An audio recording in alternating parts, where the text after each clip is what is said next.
For the last few years, influencers have been making money by advertising products for different brands. But today they are starting to realize that instead of getting paid by a random business, they could just create their own business and advertise that instead. And when I say business, I don't just mean merch. I mean actual brands that make consumables. And the advantage of that compared to merch is that if you're just selling hoodies with your channel name stamped on it, only a small percentage of your fans will buy that hoodie. But if you create a brand that is separate from your YouTube channel, it has the potential to have a wider reach and appeal to more people, even people who have never heard of your channel before. This rather new change in the social media ecosystem may be a catalyst for creating the first generation of YouTube billionaires.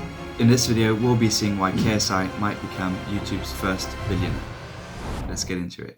In a recent podcast, MrBeast had this to say about the future of YouTube. Like next year, you'll probably see a couple people who become billionaires off of YouTube. There's at least like 3 people that like in the next year will probably be YouTube billionaires. I believe that he is referencing Logan Paul and KSI. KSI is arguably the biggest YouTuber in the UK. He created his YouTube channel in 2009 and started with gaming videos. Today, with his closest friends, he has one of the biggest YouTube groups in the world, the Sidemen. From boxing to a music career, KSI has many sources of revenue, but one pretty important source of revenue are the products he sells with his group, the Sidemen. From clothing to having their own vodka brand, XIX Vodka, the Sidemen have turned their company into an empire. Other honourable mentions with the Sidemen that probably bring him a lot of revenue are their new food chain called Sides and their subscription service Side Plus. Now, even if there's loads of sources of income coming from the Sidemen for KSI, we have to take into account that there's 7 members in the Sidemen.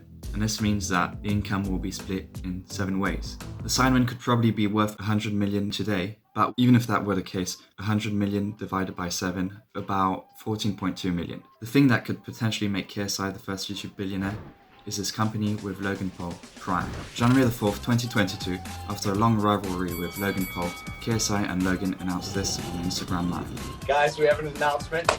We have a project we want to tell you about.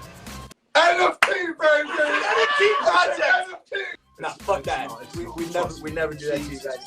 Right. Thank God it wasn't an NFT. What they actually announced was a new beverage company, Prime Hydration, and from then on, Prime has been completely sold out from most of its stores. Now, how can Prime potentially make KSI and Logan Paul billionaires?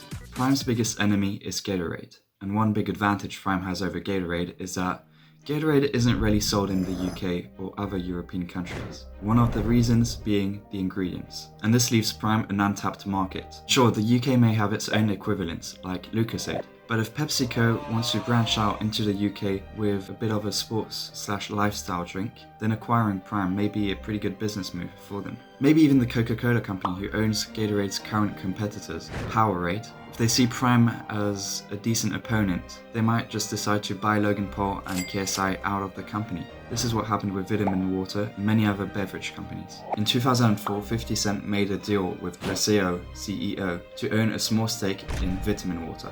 And only 3 years later, in 2007, the Coca-Cola company acquired Vitamin Water from Glacéau for $4.1 billion.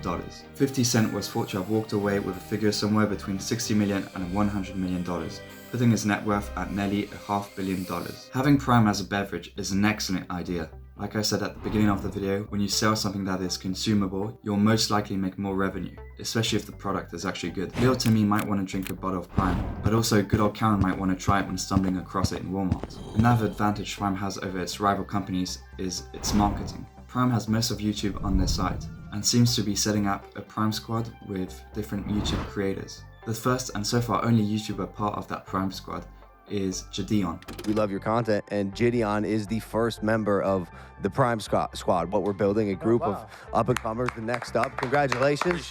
In today's age, having a good social media presence is probably the best advertising you could have. Prime has better advertising than Gatorade could ever dream of, and they have it for free. It has nearly been a year now since Prime was first announced, and it's still sold out in most places. The hype is still strong, and most of KSI and Logan Paul's fans haven't even tried it yet. So it seems like KSI has set up many avenues to help him become a billionaire in the next few years. I'd argue the only thing stopping him from becoming a billionaire are his Try Not to Laugh videos.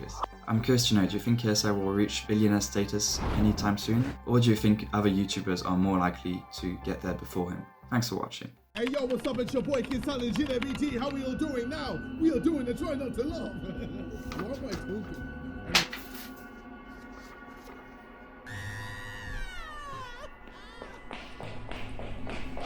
Prime.